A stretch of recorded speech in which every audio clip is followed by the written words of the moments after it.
Before we get started, I just want to alert everybody to an important video that you've just recorded that won't be available to the public. Here, you discuss the upcoming crash that you say will be fast, bloody, and unavoidable, but then you also explain how anyone can position themselves to profit from this crash. Our viewers can access that video at londonreal.tv/Jim, and I highly recommend that everyone go watch that immediately after our conversation. Jim, where do we start? I mean, the last 3 weeks in the banking sector has been hard to fathom. You and I spent decades in the banking sector.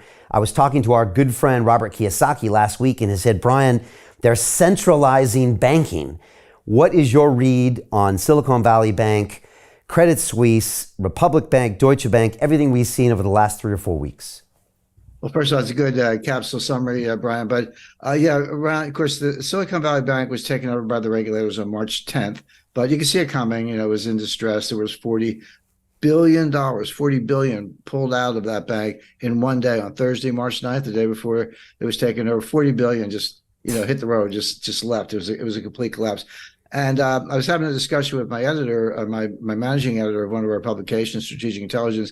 And we had, you work a little bit in advance, and I planned to write something for our April issue on climate change. It's a big subject, and I had outlined it. And he said, Jim, we got to do this banking crisis. I said, of course, let's put climate change down the road. We'll work on the banking crisis. So I started researching and writing on Silicon Valley Bank. And then I'll get into more detail, but 2 days later, they took over Signature Bank. So, well, we got two banks now. We got to, zero in on this. There was a crypto connection and Signature. We'll talk more about that. And then the next day, First Republic hanging by a thread. It's still hanging by a thread, by the way. Again, we'll go over all this in more detail. And so I couldn't write fast enough because as I'm writing, the story is unfolding. And then you get all the corruption, insiders selling stock before the crash. Mary Daly, the chief regulator, president of the Federal Reserve Bank in New York, she's running around doing LMNOP plus and pride flag and all this stuff. Fine, that's it's a free country. You can do that if you like, but she wasn't running the bank, and she knows nothing about risk management. She's a labor economist, protege of Janet Yellen, came up the ranks, but knows nothing about risk management or actually running a bank. So it just got worse, and then here comes Credit Suisse, right? The one thing I know, maybe a little before your time, Brian, but there was a very, very popular rock celebrity writer in the 1960s named Marianne Faithfull. She had a great career, lots of hits, Mick Jagger's girlfriend, etc. But her summary of the 60s, she said, if I wasn't there, it didn't happen. And I thought that was a very, very good way to put it. In her case, that was true. But I started to feel that way about financial crises. If I wasn't there, it didn't happen. I go back to the Herstatt Bank collapse in 1974, which was a shock. That was back before that was a foreign exchange crisis, but it highlighted the fact that when European banks closed and the U.S. banks were just opening, if you had a failure here, it never settled over here. It wasn't real-time settlement, so there was just all these open positions of a bank that had just failed.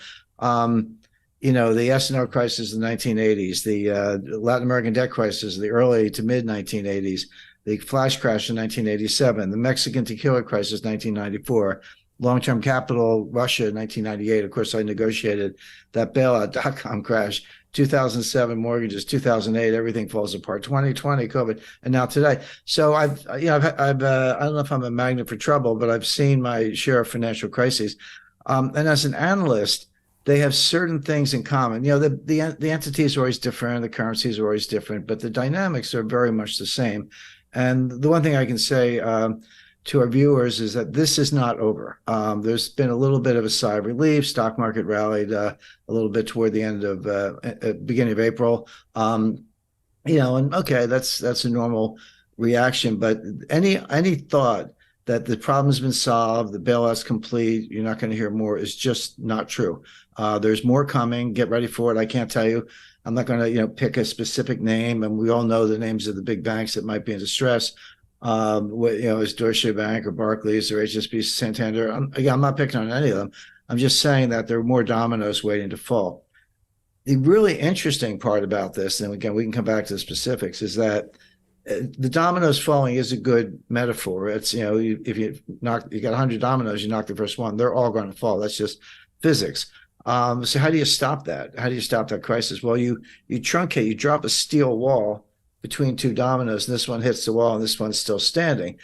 But that's the bailout. But The problem is each crisis tends to get bigger than the one before, which means each bailout gets bigger than the one before. My question that I'm wrestling with, are we now at the point where the needed bailout is bigger than the capacity of the central banks, that they've pulled all the rabbits out of a hat, played all their cards?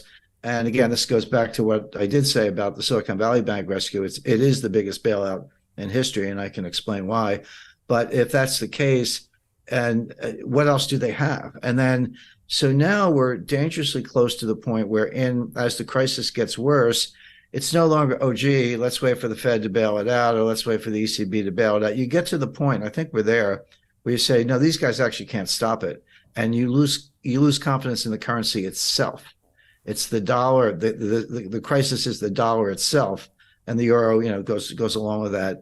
And then that's the crisis. And there's no way to bail out a dollar crisis with dollars, because you're just pumping more of what people have lost confidence in. And then, then where do you go? And there are good answers to that. We've seen it again. We've seen it all before, but you have to kind of take the timeline out to 1,000 years, or the 1350s with the failure of the Bardi and Peruzzi banks in Florence, to see how these things can really play out. So this is big. It's not over.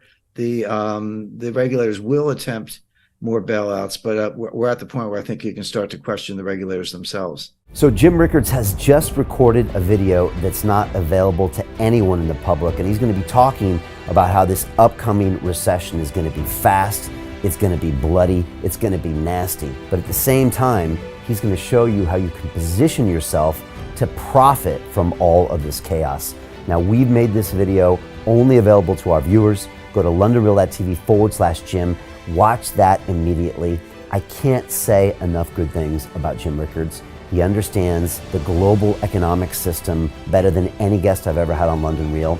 His predictions are almost uncannily true, and you can learn how to profit from his vision, from his expertise, and his understanding of economics. So go to londonreal.tv/Jim or click the link below.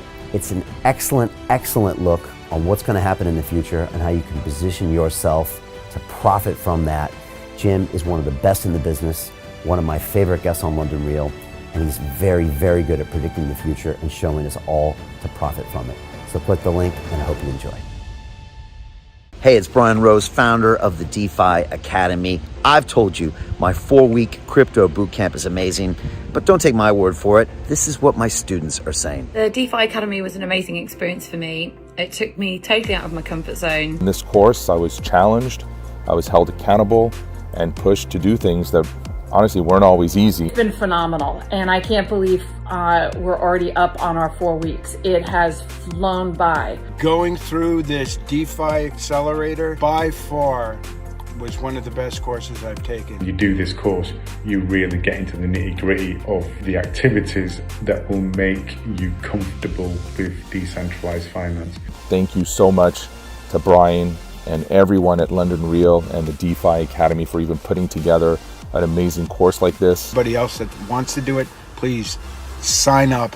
It is well worth the money.